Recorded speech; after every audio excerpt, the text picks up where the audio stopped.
Olá, amigos. Bem-vindos para mais um SEAC no Lar, oportunidade que nos é oferecido pelo Centro Espírita Amor e Caridade semanalmente para que possamos estudar e discutir, refletir a respeito do Evangelho de Jesus.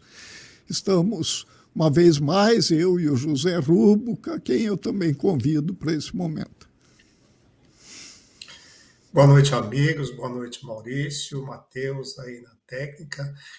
Estamos aqui, é isso aí. Vamos para mais uma noite aqui de SEAC no Lar, para nós podermos refletir sobre a palavra de Jesus e à luz também do que nos expõe a doutrina espírita. José, hoje nós vamos tratar da lição número 165 do livro Vinha de Luz. Aquele que nos acompanha semanalmente sabe que nós estamos estudando já há algum tempo o livro Vinha de Luz. É um livro psicografado pelo Francisco Cândido Xavier, o Chico Xavier, autoria espiritual de Emmanuel, e que a partir de um versículo específico do Novo Testamento, Emmanuel então discorre a respeito do tema, nos trazendo grandes instruções. E para essa data, a lição 165 tem o título Assim Como, e nós vamos falar dela daqui a pouco. Antes disso, é sempre bom lembrar, né, que nós temos alguns procedimentos que são recomendados pela Federação Espírita Brasileira que nós gostamos de chamar atenção para a execução do Evangelho no Lar. O Evangelho no Lar é esse encontro, então, semanal aqui no SEAC, que nós fazemos às quartas-feiras, às 18h30. E nesse encontro, então, com a família reunida, com aquele grupo que nós consideramos ali participantes do nosso lar, ou muitas vezes sozinho. José pode falar disso também daqui a pouco, né? Se for o caso de morarmos sozinhos. Nós nos reunimos, então, nos encontramos e passamos a essa leitura e reflexões, algo rápido aí que pode demorar de 15, 20 minutos, meia hora.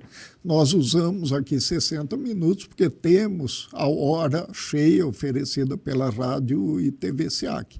Mas ela consta praticamente de 4 etapas. Nós começamos com uma oração para a abertura desse estudo, direcionada a Deus, aos bons espíritos, a Jesus, onde nós pedimos a permissão para a realização, pedimos a presença dos orientadores espirituais, e aí vamos à leitura, né? No caso, podemos utilizar o Evangelho segundo o Espiritismo, que tem ali as instruções dos espíritos, inclusive para cada trecho, ou como nós fazemos, estudando uma obra espírita, onde há o versículo do Novo Testamento, depois as considerações do autor espiritual, muito conhecido no meio espírita.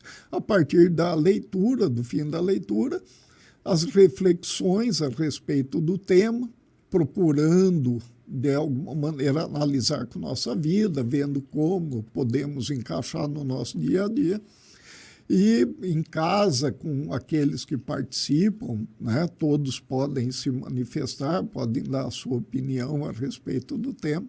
E encerramos também com uma prece aí agradecendo, né, pelos bons espíritos, destinando boas vibrações para aqueles que necessitam, nossos parentes, nossos vizinhos, né, aqueles que convivem conosco no trabalho, por exemplo. E podemos, né, nessa oportunidade, também ter ali um vasilhame com água, uma jarra com água, né, para que ela seja fluidificada.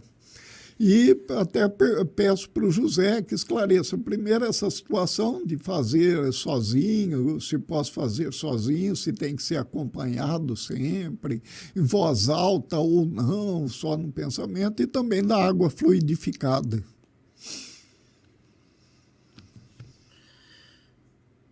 Bom, Maurício e amigos, né, essa questão de fazer o Evangelho no Lar, né, em casa, primeiramente, nós temos que ter consciência de que fazer a oração é sempre importante. Orar é sempre importante, seja de que modo for. A oração espontânea, ela sempre vem do coração, é aquilo que nos traz, que vem de dentro do nosso ser, que está no nosso coração, que está na nossa mente. Então, fazer a oração, primeiro de tudo, é a coisa mais importante que nós temos, né? Não importa se nós fazemos sozinhos ou não, mas a verdade é que quando nós oramos em conjunto, quando nós fazemos uma reunião de oração, né, nós conseguimos não só fazer com que essa oração seja, né, potencializada, né, mas como nós conseguimos também que todas aquelas pessoas que fazem parte desta reunião de oração se encontrem em harmonia. E a harmonia é aquilo que nós estamos buscando no Evangelho no Lar, é uma harmonia para a nossa casa, para o nosso lar, para a nossa residência, para o nosso núcleo familiar, para o nosso núcleo de amigos, social, que seja. Mas é uma reunião de oração, né? Então, quanto mais nós pudermos fazer as nossas reuniões de oração em conjunto, melhor, porque isso significa sintonia, harmonia. Harmonia entre as pessoas, sintonia com o plano espiritual, sintonia com o divino, sintonia com Deus. Isto que é importante, tá? Então, se você precisar fazer o seu evangelho no lar sozinho, faça assim mesmo, porque a oração vai ser ouvida, tá? Se você tem condições de fazer com outras pessoas, melhor ainda, tá? Hoje em dia, nós dispomos de recursos, né, pela internet, de fazermos reuniões virtuais como esta que nós dois, eu e o Maurício, estamos fazendo agora, cada um num local diferente. Então, mesmo que nós não estejamos fisicamente presentes um ao lado do outro, nós podemos fazer uma oração em conjunto. Ah, mas eu não tenho nem a internet. Tudo bem, marca um horário aproximado entre você e aquela pessoa que você quer, com quem você quer orar. E naquele momento, pare tudo que você estiver fazendo, olhe no relógio, chegou o horário. Tá? Eu sei que naquele mesmo horário, a outra pessoa, lá onde ela estiver, ela vai estar fazendo oração também. E vamos fazer uma concentração, uma mentalização e uma oração. Desta forma, também nós estamos fazendo o Evangelho no lar. Vamos selecionar o mesmo texto, né, como nós fazemos aqui, selecionamos um texto evangélico para ler. Se um está lendo num lugar, o outro está lendo no outro, a mente de um e de outro está em sintonia. E isso é uma maravilha do ponto de vista de você conseguir, né, harmonia para você, para o seu lar, para a sua família, para as pessoas que você gosta. Então, primeira coisa, a oração acima de tudo, né? E depois, você conseguir fazer, sempre que possível, com mais pessoas envolvidas. Se não tiver jeito, faça sozinho, mas faça, né? Essa é a grande mensagem, né, que nós temos no Evangelho de fazer a oração, de orarmos. Com relação à água, nós já explicamos algumas vezes aqui também, né, que todas as vezes que nós estamos fazendo uma oração, fazendo uma reunião de estudo, que seja, nós estamos vibrando positivamente. E essa vibração positiva, essa sintonia com o mundo espiritual, sintonia com o divino, faz com que esta água se modifique, tá? De forma que nós possamos fazer uso dessa água que nós temos aqui ao nosso redor, né? Depois de feita a oração, ela está modificada de uma certa forma, nós chamamos no meio espírita de fluidificação, que ela adquire, né, recursos que são favoráveis a nós, para que nós possamos nos sentir estimulados e bem preparados para uma mudança, né, de comportamento. Aquelas mudanças pequenas, nós todos sabemos que nós precisamos fazer para nos melhorarmos, para nos tornarmos pessoas melhores, né?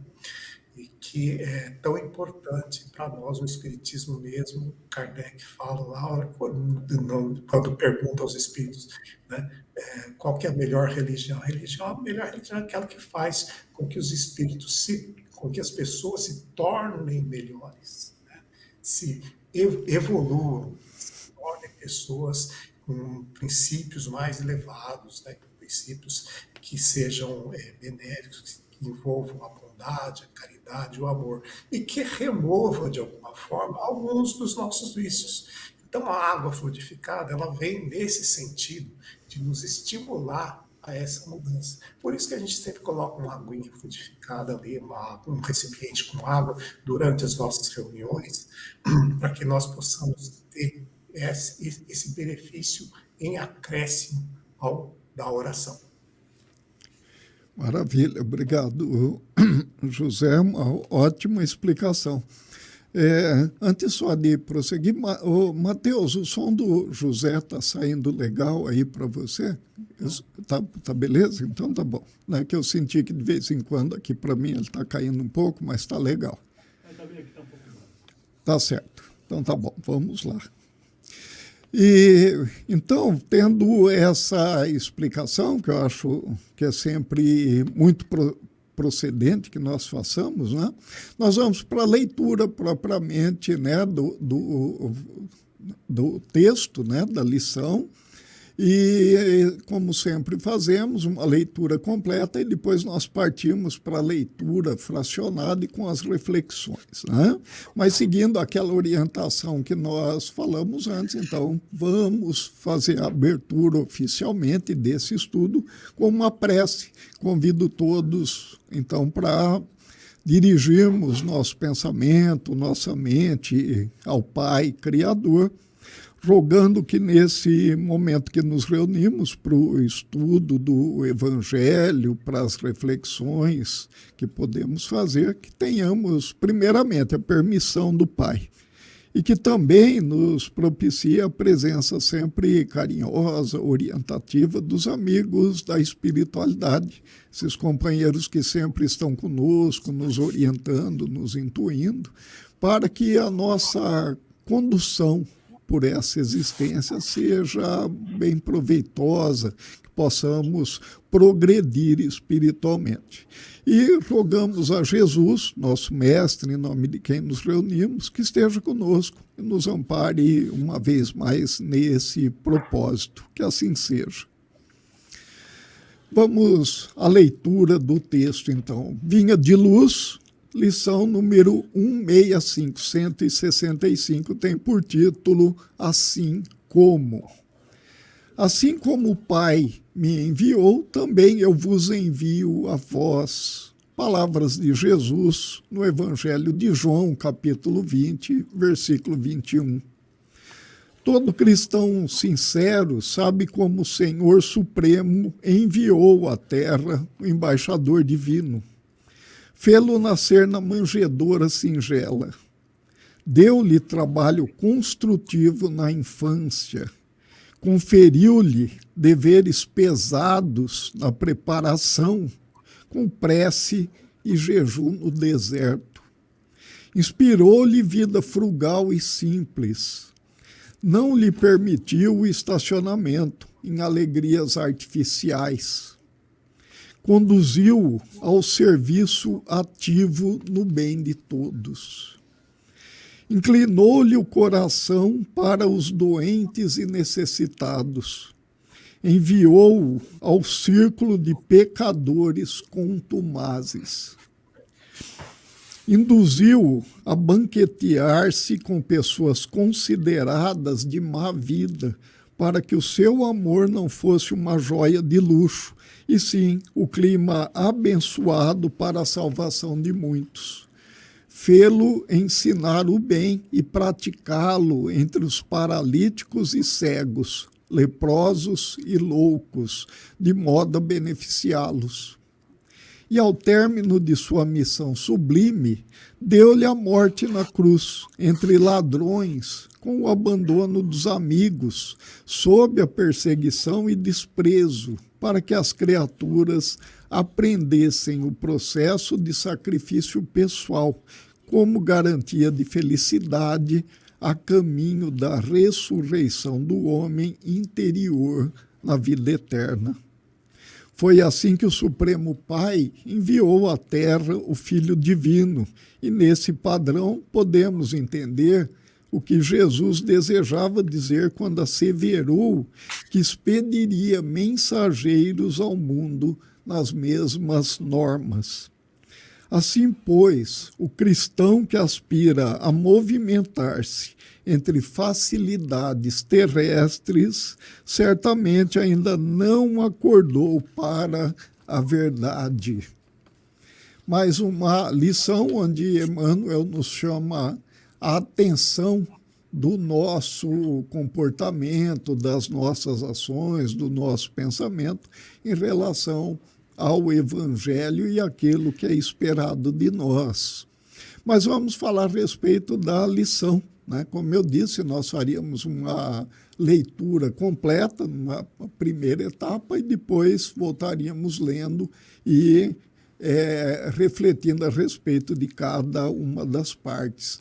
Vinha de Luz, Emmanuel, 165 é o número, assim como é o título da lição.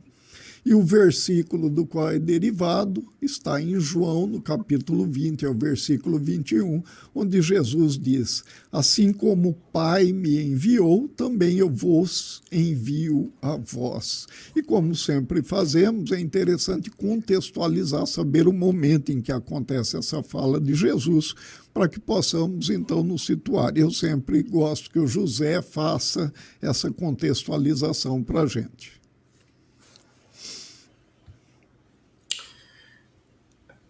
Bem, Maurício, o que acontece? Que momento que isto que é relatado, né, na história de Jesus, na história é, que nos é relatada por João, né, evangelista, né, nesse capítulo, capítulo 20 de João.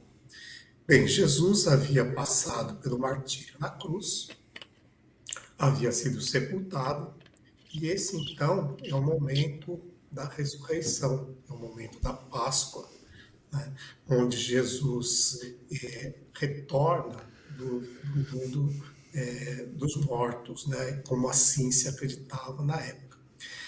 Ora, o que ocorreu naquela madrugada, então, que seria no terceiro dia, como é o relato bíblico?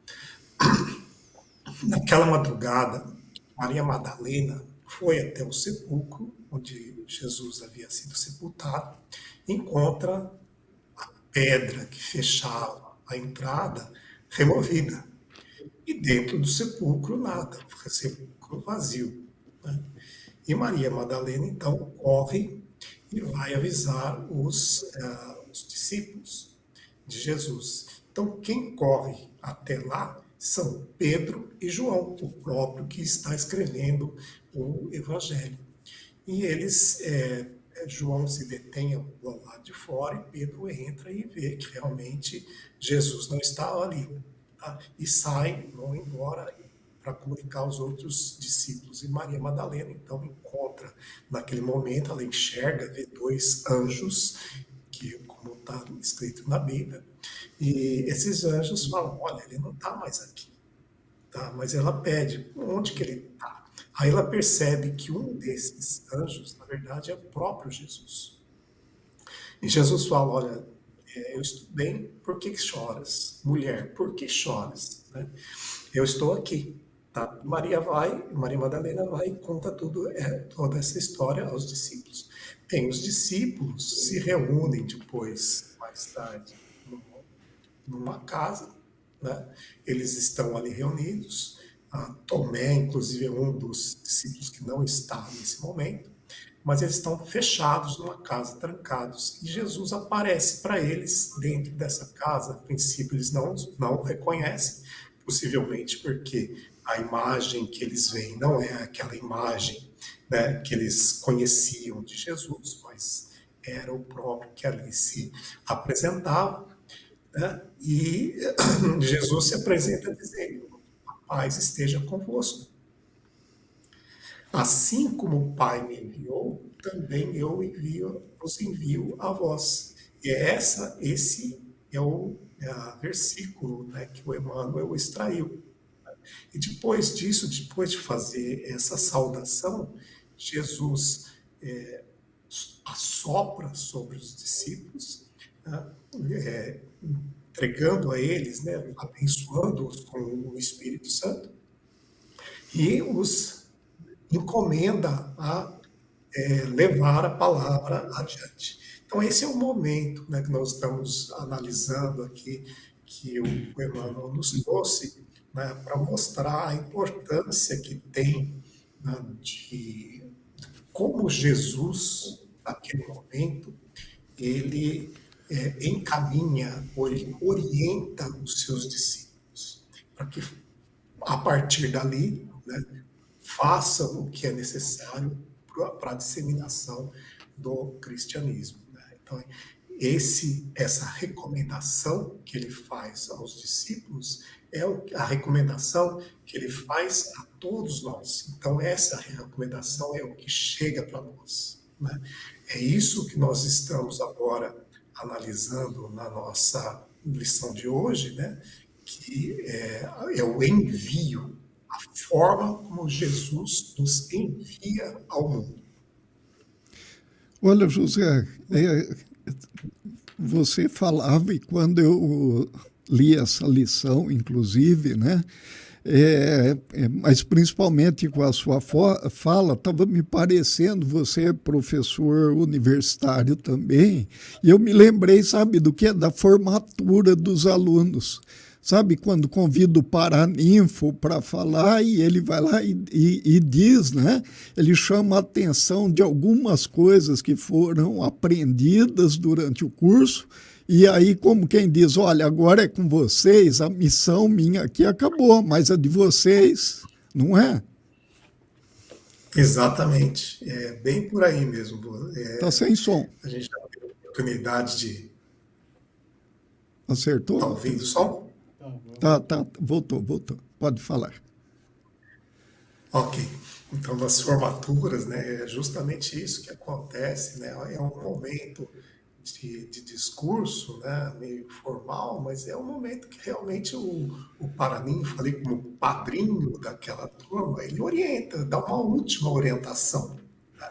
Aquele momento que, olha, essa é a última palavra que eu tenho para dar para vocês. Então, que seja uma palavra proveitosa, que seja uma palavra que vocês possam utilizar na sua vida com sabedoria. Né? Essa é a função, né, dessa última palavra. E aí Jesus faz isso.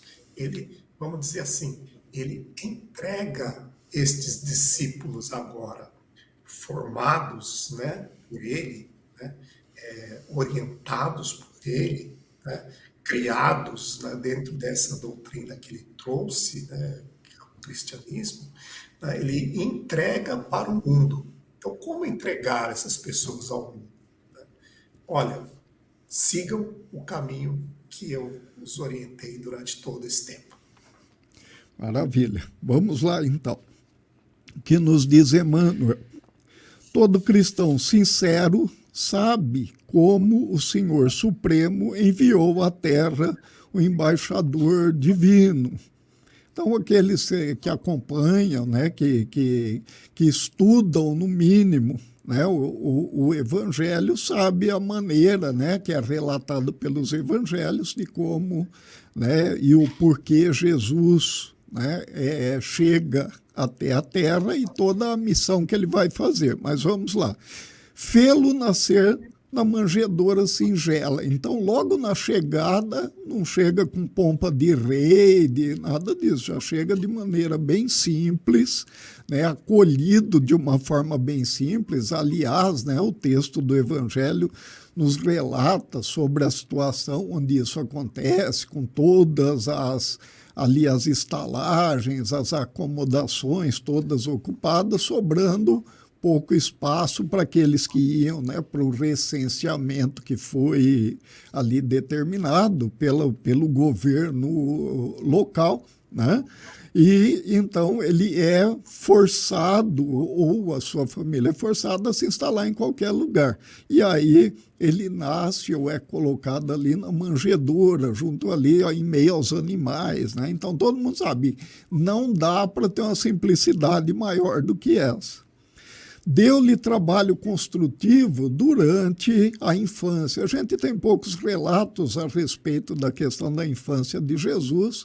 Alguns relatos que nós temos são nas produções espíritas, né, que nos são trazidos. Conferiu-lhe deveres pesados na preparação, com prece e jejum no deserto. Então, para que ele se preparasse para aquele apostolado que ele ia realizar, né, durante aquele tempo, trazendo ali o consolo para as dores, trazendo a interpretação das leis de Deus, como deveria ser a partir daquele momento, ele teve que se preparar para aquela situação. Então, a prece, como nós sabemos, que é muito importante, e os sacrifícios que foram realizados, aqui representados pelo jejum no deserto, para que houvesse, então, essa preparação para que a missão fosse executada. E nós já falamos em outras oportunidades também sobre essa questão da retirada do meio social, o isolamento é importante, é descrito no Evangelho como algo importante para a realização de uma missão. Os grandes mensageiros parece que foram submetidos a esse tipo de situação, como aconteceu com Paulo também, quando ele tem que deixar de lado a vida até então que ele fazia, que ele tinha, para que ele se lançasse naquele, né, divulgador dos evangelhos. Inspirou-lhe vida frugal e simples, né? Então, praticamente decorrente dessa necessidade de deslocamentos, de presença junto ao público, foi necessário que houvesse, né, essa situação de se virar com pouca coisa. Hoje em dia a gente costuma, muitas vezes, se sentar diante de uma mesa farta com diversos tipos de alimentos. A gente, na verdade, não imagina o que é essa vida frugal e simples, né? Que é se virar ali com poucas coisas. Jesus foi submetido a essa situação também, principalmente porque era essa situação que o povo enfrentava também, que o povo passava. Não lhe permitiu o estacionamento em alegrias artificiais. Conduziu ao serviço ativo no bem de todos. Essa questão de alegrias artificiais, que eu chamo a atenção, que a gente precisa, de certa maneira, nos determos um pouco a respeito delas, né? O que seriam alegrias artificiais? Refleti bastante a respeito dessa situação e me parece que tudo aquilo que nos afasta das verdades espirituais, do engrandecimento espiritual, ou seja, que pode nos promover o desenvolvimento, o progresso espiritual e assim a alegria, né, espiritual, são alegrias artificiais. São aquelas próprias do mundo e que vão acabar. Por quê? Porque o mundo é material e tudo que é matéria se corrompe, tudo que é matéria vai passar pelo processo, né, de destruição. A lei de destruição que nós encontramos no livro, na terceira parte do livro dos Espíritos, né, ela nos relata isso, tudo que é matéria vai se desfazer. Então, elas são artificiais. Grosso modo, poderíamos dizer que aquilo que é relacionado ao corpo físico, de certa maneira, é artificial. No entanto, o espírito sobrevive, ele é o verdadeiro, né, ator da existência. ele permanece, o elemento espiritual não se corrompe. Portanto, tudo aquilo que é feito para o espírito é a questão verdadeira. Tudo aquilo que é feito somente para a matéria, nós diríamos que é essa alegria artificial. Então, logo no início aqui, Emmanuel já nos dá algumas colocações, quando coloca, né, Jesus, a situação de Jesus, que nós já podemos refletir a respeito das nossas situações também. E nós vemos que Jesus sempre se reportava ao mundo espiritual, ele sempre se reportava ao reino de Deus. Então, ele sempre se reportava aquilo que era a felicidade de fato, as alegrias duradouras. Né? José? Maurício, eu acho importante chamar um pouco a atenção para o título essa lição que nós estamos estudando, que é assim como, né? Assim como o Pai me enviou. E aí você percebe que o Emmanuel está chamando a atenção para a forma mesmo que o Pai enviou. Como que foi que Deus enviou a Jesus? Tá? Ele enviou a Jesus numa situação, numa condição de muita humildade, tá? De pés no chão, até de privação, de necessidades. Né? Então, Jesus passou por um processo, né, de educação, de crescimento, com trabalho. Então, veja, você pode questionar às vezes, mas eu não nasci assim, meus pais eram bem de vida, eu não tive eu não podia nascer de outra forma, a não ser com uma boa casa, com boas condições de vida, com alimento. Então eu não estou na mesma posição de conseguir o que Jesus está propondo. Não, não é este tipo de formato que nós estamos falando.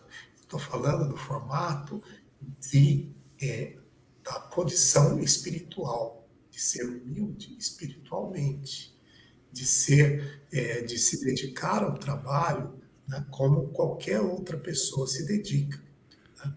Então, não preciso fazer um trabalho muito simples, eu posso fazer um trabalho mais complexo, mas eu estou ali me dedicando a alguma coisa, me dedicando ao trabalho. Então, essa preparação, essa educação, né, que Deus deu para Jesus é a mesma forma que Ele espera que nós tenhamos, um formato que nós adotemos para que nós possamos continuar, né, a mensagem de Cristo.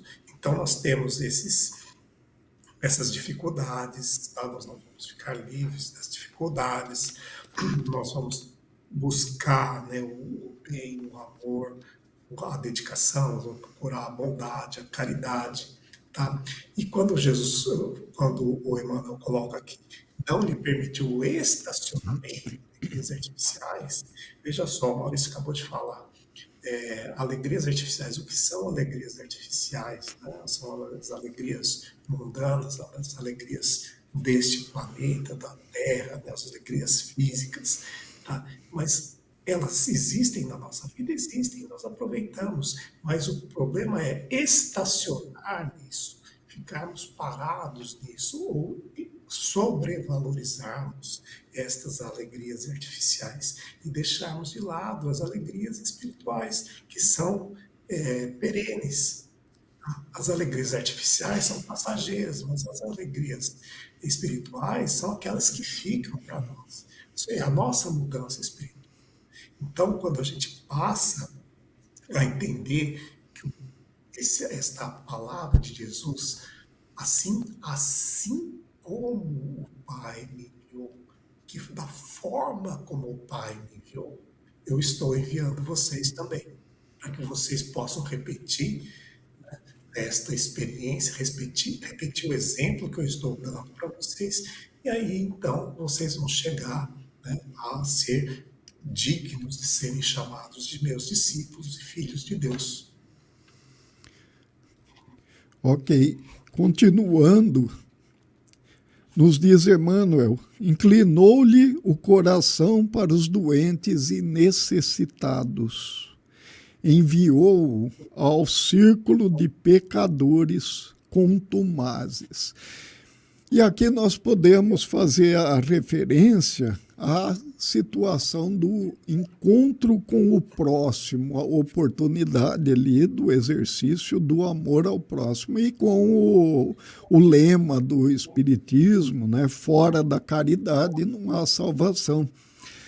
Porque Jesus se apresenta ao povo como aquele que traz o consolo, aquele que diz que veio para cumprir a lei, não veio para alterá-la, mas ele traz a visão que deveria ser de fato, a visão do amor do Pai, a visão que é necessária de cada um para com os demais, né? Por quê? Porque na Terra nós sofremos. Se hoje nós temos dificuldades, imaginamos que nessa época, questão de 2 milênios atrás, as dificuldades eram também consideráveis, uma brutalidade, uma crueldade e a falta, muitas vezes, de recursos mínimos. E, junto a essas situações, aqueles que, por de alguma maneira, se afastarem das leis de Deus, que talvez mal compreendidas, acabavam errando, acabavam caindo no chamado pecado. Aqueles que, de maneira já costumeira, habitual, repetiam as mesmas situações. Eu me lembro que na última lição que falamos aqui a respeito também, nós falamos sobre os fariseus e os escribas, que eram aqueles que, mesmo tendo conhecimento perfeito de todo o texto, eles incorriam em erro justamente pela interpretação. E Jesus, então, chega em meio a esse povo, principalmente dando atenção para aqueles que tinham as necessidades, aqueles que apresentavam as doenças e que não eram acolhidos pela religião, não eram acolhidos por aqueles que se dedicavam à religião. Então Jesus chega para trazer o consolo para todos esses. E lembrando, como o José falou, para que lembremos do título, se Jesus foi mandado para essa situação e ele, ao passar a missão, ele diz assim como, é isso que é esperado de nós também, que estejamos nós como ministros capazes de realizar essa mesma situação, de estarmos entre aqueles necessitados, aqueles doentes, entre aqueles que são pecadores contumazes, oferecendo a mesma situação. Amor ao próximo, que talvez nós tenhamos dificuldade para a interpretação, mas nós podemos ali exercitar a caridade, nós podemos trazer o consolo, nós podemos, de alguma maneira, amenizar os sofrimentos. Então, essa seria uma das primeiras condições aqui. Antes de passar para o próximo parágrafo, José, comentário? Maurício, essa questão de enviar as pessoas, o enviar, no caso, Deus enviando a Jesus para o círculo de pecadores contumazes, banquetear-se com pessoas consideradas de má vida. Veja só, não é se isolar do mundo, não é se manter numa bolha onde tudo você tem bem arrumado, bem paramentado, bem estabelecido. Não, é levar a palavra, levar o amor de Deus para aquelas pessoas que realmente necessitam. Então, não é obrigá-las, a forçá-las a aceitar nada, é apresentar o exemplo. Nós não precisamos entrar em conflito com quem quer que seja para impor a nossa posição ou a nossa crença. Nós precisamos dar o exemplo. Ao momento em que eu aceito me sentar ao lado daquele que eu considero o meu inimigo, No momento em que eu aceito me sentar ao lado daquele que não é considerado uma pessoa de bem, eu coloco a minha experiência, o meu exemplo aqui para ser dividido com aquela pessoa. Tá? E nessa experiência, nesta presença, nesse formato de dedicação, de apresentar o sentimento que eu tenho, eu posso tocar o coração dessa pessoa. E assim buscar, quem sabe, que essa pessoa também sinta a necessidade de mudança. Tá? Então, Jesus está enviando os seus discípulos agora. Façam como eu fiz. Essa eu acho a mensagem que vem dessa parte, né, dessa lição que nós estamos lendo, Maurício.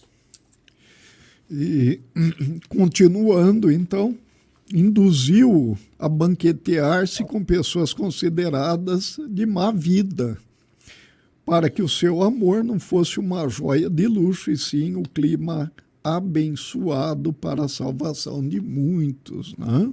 Então, como José disse, para que estivesse junto com aqueles que fossem, de certa maneira, considerados até excluídos da sociedade, para que não ficasse simplesmente restrito a um determinado grupo, um determinado segmento, né, daquele povo, e fosse, então, de certa maneira, apresentado a todos, para que todos pudessem usufruir.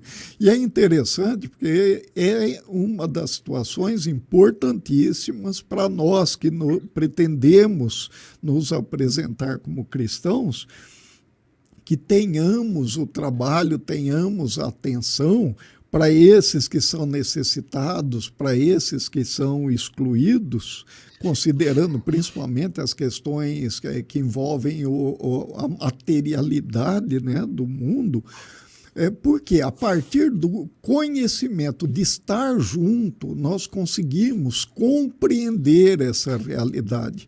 E quem compreende a realidade, seja ela qual for, ele não julga de maneira cruel, com uma única visão, um único ponto de vista. Ele consegue identificar as situações e agir com justiça em todas as situações. E uma coisa que faltava muito para aquele povo, e não vamos dizer que hoje em dia não falte, em algumas situações também, é esse olhar justo, esse olhar de consideração, entendendo as situações e de dores, de sofrimento, pelas quais aqueles que caminham conosco na existência passam. E aí, então, poder, de alguma maneira, agir de maneira positiva, poder trazer algo que de fato faça diferença para a vida daquelas pessoas. Na continuação, ainda, Emmanuel diz, fê-lo ensinar o bem e praticá-lo entre os paralíticos e cegos, leprosos e loucos, de modo a beneficiá-los. Esses, de fato, eram aqueles mais excluídos, aqueles que mais tinham a necessidade do consolo, de receber uma palavra consoladora, de receber um ensino. Mas não só ensinando, mas praticando aquilo que ensinava. Que muitas vezes nós até nos cobramos, falamos, poxa vida, será que eu estou praticando aquilo que eu estou ensinando? Né? Será que eu estou conseguindo fazer as duas coisas? E às vezes nos surpreendemos falando, não, isso aqui eu sei do jeito que é, eu até falo do jeito que tem que ser, mas eu acabo não fazendo. E é necessário que seja feito, que a nossa prática e a nossa teoria elas sejam coerentes, né? Por isso, sempre também a gente recomenda que aquele que se dedica ao estudo do Espiritismo, ao estudo do Evangelho, que se lance nos serviços práticos, que se lance nos serviços voluntários, para que, através da compreensão das dores dos irmãos, das dores do próximo, possa até interpretar uma nova maneira de considerar a sua própria vida. Então, Jesus amou e ensinou, ele praticou aquilo que ele ensinou em termos de amor, né? E isso é uma coisa que nós devemos fazer também. José? E é no contato, Maurício, com estas pessoas que são excluídas, né, que nós estamos vendo que o Emmanuel cita aí na lição, paralíticos, cegos, leprosos e loucos, que são as pessoas que estão ali abandonadas, né, ou mesmo aquelas pessoas, como vimos no parágrafo anterior, pessoas de má vida, né, a hora que são estas pessoas que realmente, o contato com elas é que nos faz enxergar quais são as limitações que elas têm. Essas limitações que podem ser limitações nossas. Entender a limitação do outro, ter uma empatia com aqueles que passam por dificuldades, sejam elas dificuldades físicas, sejam elas dificuldades financeiras, sejam elas dificuldades psíquicas por conta de estarem ainda claudicando no mal, né? Esse contato com elas, entender as razões que as levam a agir de uma forma e não de outra, né? É que nos faz absorver a lição que eles têm para nos dar. Que não somos só nós nos levando a palavra, né? Às vezes a gente se coloca numa postura assim, um tanto quanto arrogante, de que nós estamos levando a palavra, nós estamos levando o exemplo, nós estamos ensinando. Quando, na verdade, nós estamos ali aprendendo com esses irmãos. Estes irmãos, sim, são os nossos principais mestres, são os nossos principais professores. Eles são o espelho da nossa alma. Quando nós olhamos para eles, nós enxergamos a nós mesmos, aonde nós estamos errando. Então, daí a importância também da gente ter esse contato, se dedicar ao trabalho voluntário, ao trabalho de caridade, para poder perder um pouco dessa nossa arrogância, desse nosso egoísmo, dessa nossa vaidade, e poder, dessa forma, juntos, né, com estes irmãos, nós caminharmos para frente.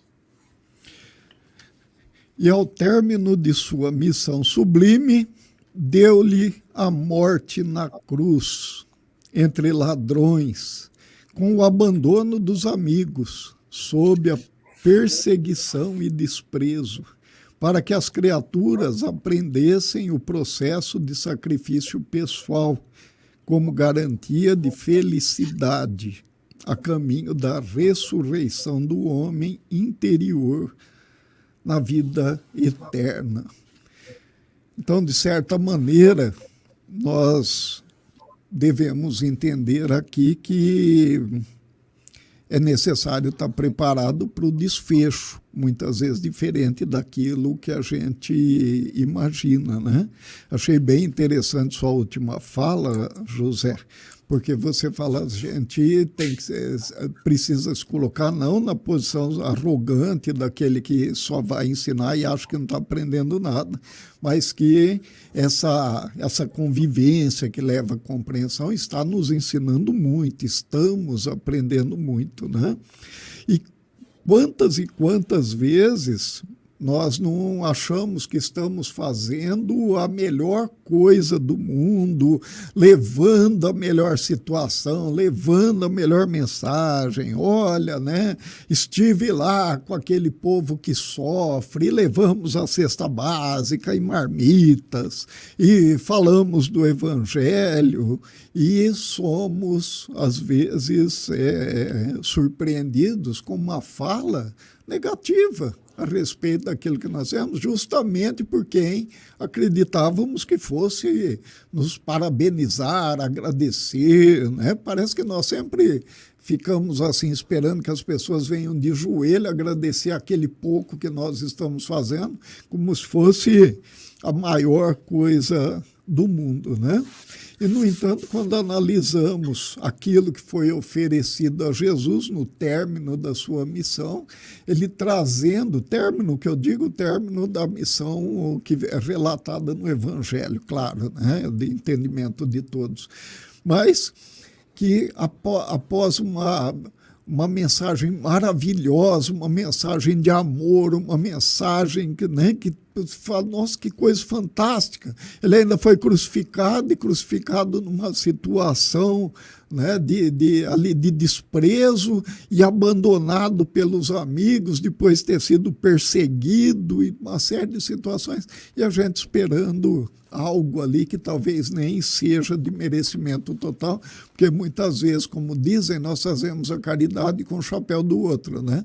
A gente vai levar a cesta básica que alguém deu e o mínimo que a gente poderia fazer seria isso, sem desmerecer a todo esse trabalho que é feito, mas eu digo assim, do sentimento que muitas vezes nós temos, né? Foi assim que o Supremo Pai enviou à Terra o Filho Divino. E nesse padrão podemos entender o que Jesus desejava dizer quando asseverou que expediria mensageiros a um mundo nas mesmas formas, então nas mesmas normas. Então é assim, né? Vai, faz o que tem que fazer e não fica esperando muito tapinha nas costas e parabéns, não, porque não é disso que o Evangelho fala. O Evangelho está falando da ajuda, está falando do amor de Deus, está falando do consolo, está falando de uma situação de engrandecimento espiritual, né? Também, às vezes, bem diferente daquilo que a gente pensa. Antes do último parágrafo, José, eu sei que você tem comentários aí a respeito. Reforçando, né, Maurício? Reforçando o título da lição. O assim como, né? Assim como o Pai me enviou. Então veja que Jesus deixa claro a forma como ele foi enviado, né? Ele deixa claro através do seu exemplo. Essa passagem que você citou da cruz, né, era uma humilhação muito grande. Tá? Além de ser condenado, o simples fato de ser condenado à morte, né? Mas não era uma morte qualquer, era uma morte na cruz, era o máximo da humilhação que poderia haver, né? E ainda, como se não bastasse, junto de ladrões, né? Como se ele também fosse do mesmo nível de um ladrão, né? Sem que os amigos estivessem ali ao lado, né? Desprezado, esquecido.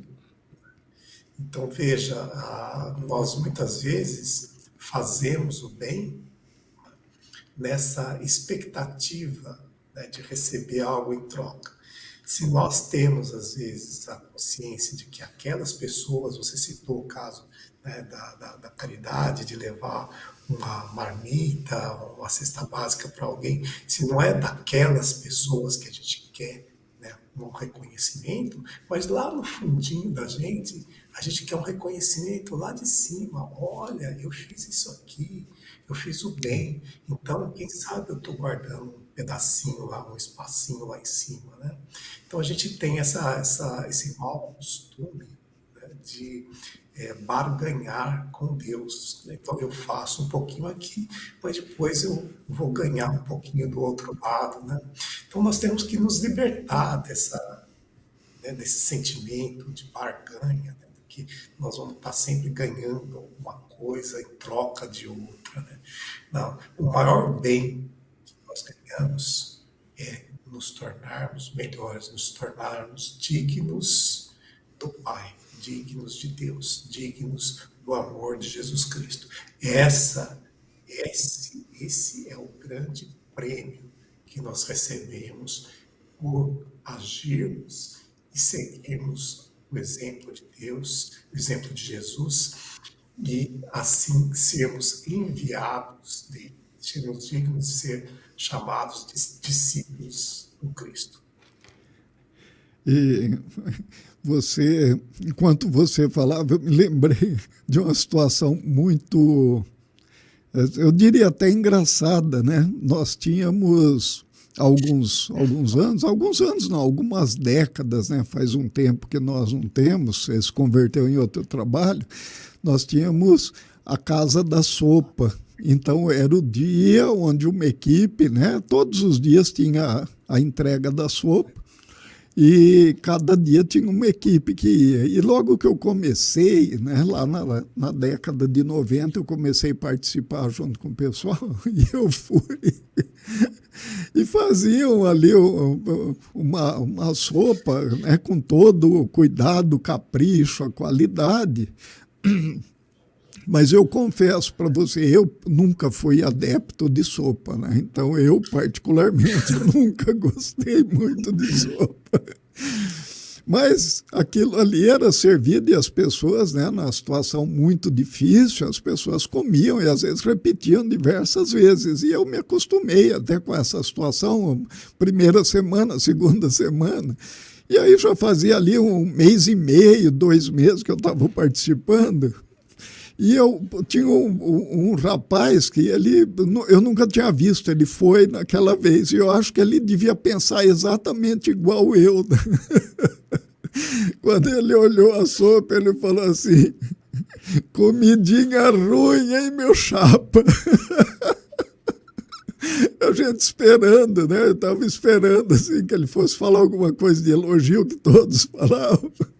E ele falou, comidinha ruim, hein, meu chapa? E aquilo me afetou, assim, né? Eu não falei nada, fiquei até sem resposta, né? E depois de um tempo eu fiquei pensando, falei, poxa vida, né? Ele tem todo o direito de achar comidinha ruim, mesmo estando com fome, porque ele pensa exatamente, né? Igual eu penso. E aí a gente tem a questão de Jesus, né? E eu vou até ler o último parágrafo para comentar isso aqui e volto a essa questão da sopa, né? Assim, pois, o cristão que aspira a movimentar-se entre facilidades terrestres, certamente ainda não acordou para a verdade. E eu estava vendo um comentário, né, esses dias, onde no YouTube, onde a pessoa falava assim, quando nós nos dizemos cristãos, nós nos colocamos como admiradores ou seguidores de Jesus? Admiradores admiram um ídolo. O ídolo se apresenta, ele bate palma e ele sabe que raramente, ele até gostaria, mas ele não vai conseguir fazer igual o ídolo. O ídolo canta muito bem, o ídolo interpreta muito bem, então ele aplaude o ídolo, né? Ele é um admirador. Agora, o seguidor, ele segue um guia, ele segue um modelo, então ele procura fazer igual. Né? E ele perguntava isso, nós nos apresentamos como admiradores ou seguidores de Jesus? Né? E aí, voltando à questão da sopa, né? A gente diria assim, Jesus, como que eu tenho que me comportar igual a Jesus? Eu vou seguir a Jesus, ele é o modelo. Né? Nessa questão particularmente da sopa, ou qualquer outra, como que Jesus faria a respeito? Né? Provavelmente serenidade, tranquilidade, esclarecimento. Se tivesse condição, ofereceria outra coisa, né? Sempre sem se alterar, sempre equilibrado, sempre sereno, né? E a gente, é o que você falou, né? A gente aprende bastante com as situações, estando junto. Você analisa, você verifica a situação. Por que o companheiro agiu desse jeito? Porque provavelmente ele não gosta da sopa, não gostava daquilo que estava ali.